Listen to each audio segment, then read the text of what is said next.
प्यारे बच्चों, आज हम आप लोगों के लिए एक बहुत ही सुंदर तथ्य और खास करके जो आज आपका त्योहार है उससे संबंधित बड़ी ही रोचक बातों को लेकर के आए हैं, जिस चीज को बहुत कम लोग एक साथ बताते भी हैं और जानते भी हैं। इसी चीज को आप एक साथ पढ़ेंगे, सुनेंगे, मित्रों को भी सुनाएंगे। चलिए लिए चलते हैं आप लोगों को सीधे बोर्ड की तरफ। यहां देखें, धनतेरस का त्योहार।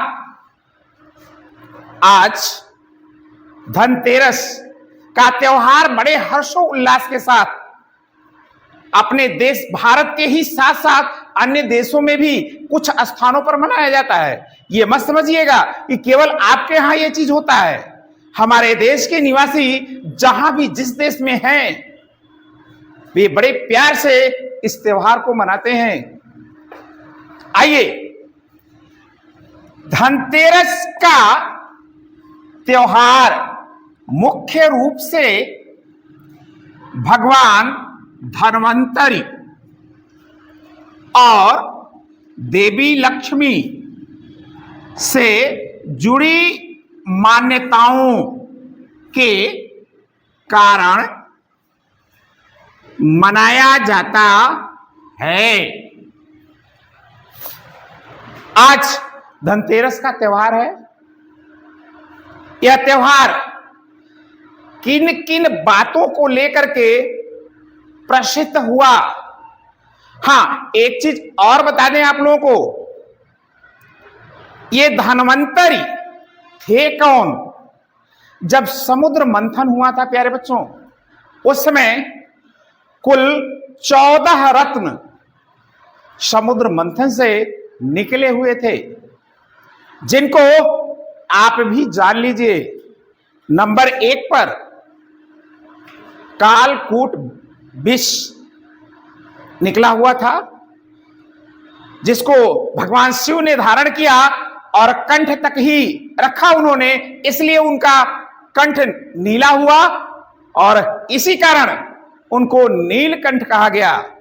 हां, सबकी विशेषता अभी थोड़ी सी बता पाना कठिन है। आज के लिए केवल आप पूछिएगा तो निश्चित रूप से इसको हम विस्तार से बताएंगे। अगला जो चीज निकला था, कामधेनु, नाम भी आपने सुना होगा। अगला जो चीज निकला, उच्च श्रवा घोड़ा, जो असुरों को प्राप्त हुआ था।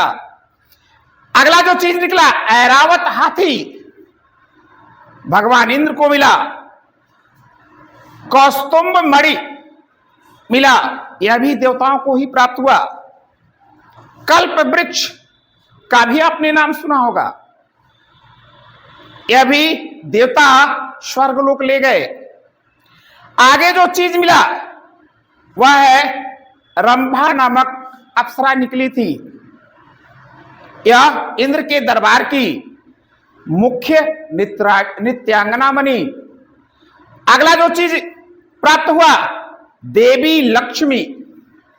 बड़े ध्यान से सुनिएगा।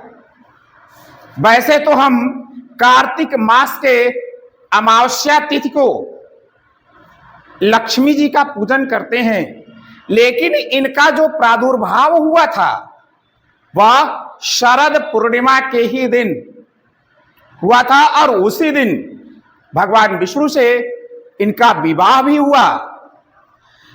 आगे जो चीज है उसको भी बड़े ध्यान से सुनिएगा।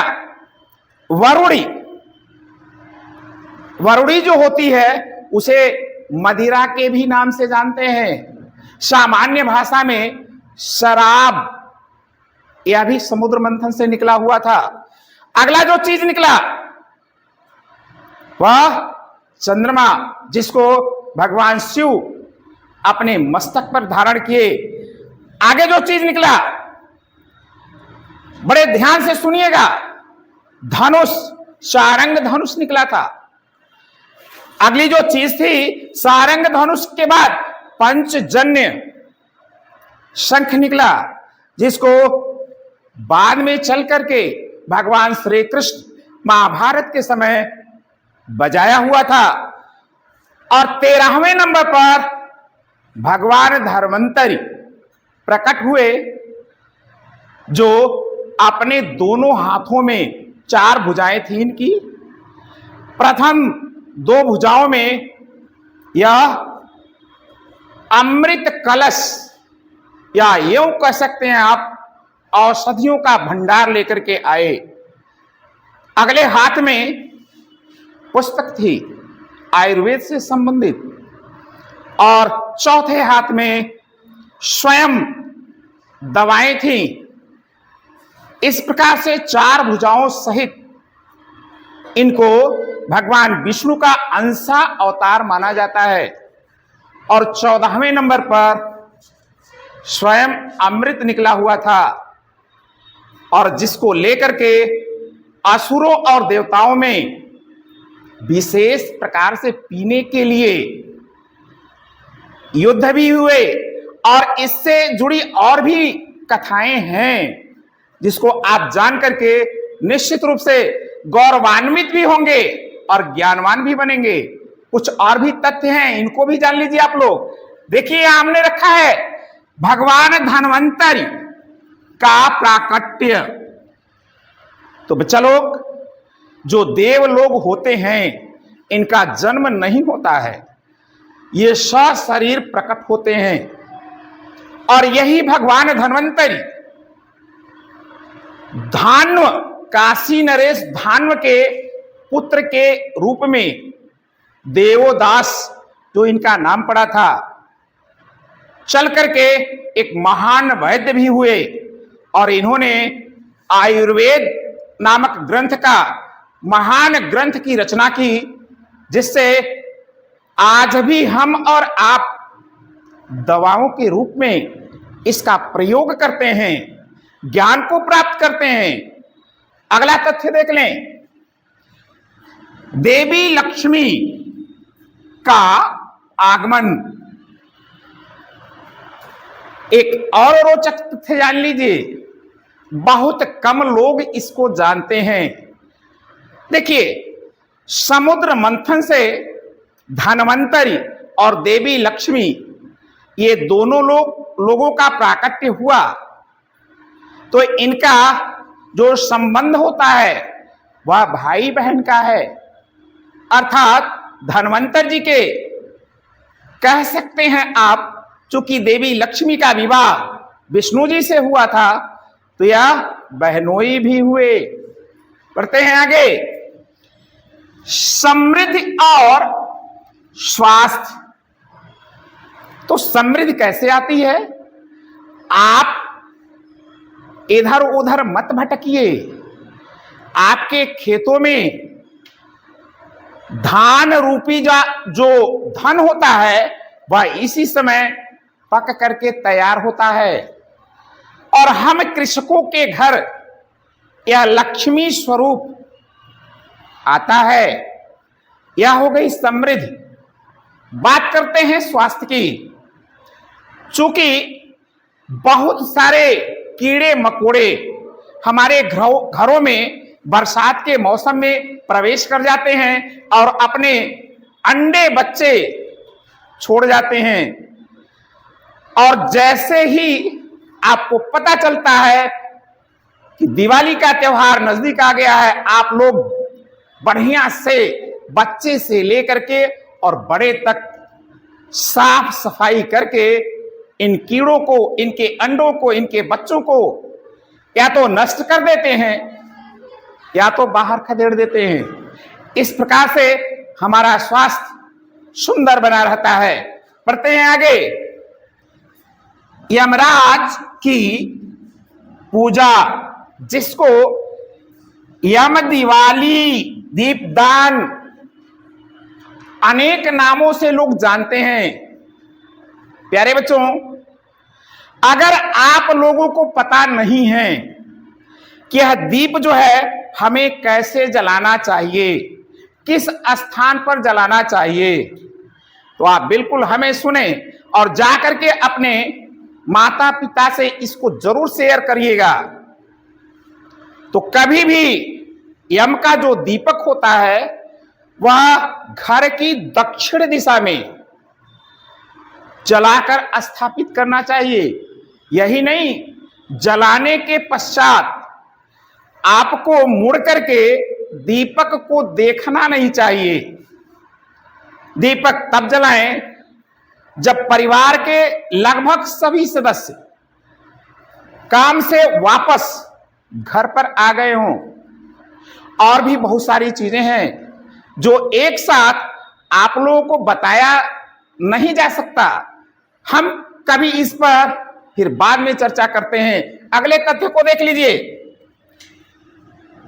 दिवाली की शुरुआत सभी लोग शुरुआत कैसे करते हैं? तो सर्वप्रथम अपने घरों की साफ सफाई, सब साफ सफाई के बाद रंग रोगन, इसके बाद आता है नंबर साज सज्जा की, जो आज के समय में तरह तरह का उपकरण बाजार में उपलब्ध है, जिसको हम बड़े हर्षोल्लास के साथ अपने अपने आय के अनुसार खरीद कर लाते हैं और अपने सजावट को पूर्ण करते हैं।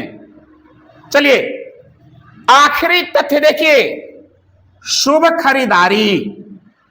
तो प्यारे बच्चों, माता लक्ष्मी को खील बतासे, खील क्या चीज होता है? जो मार्केट में लाई बिकती है, दो तरह की होती है। कौन कौन सी?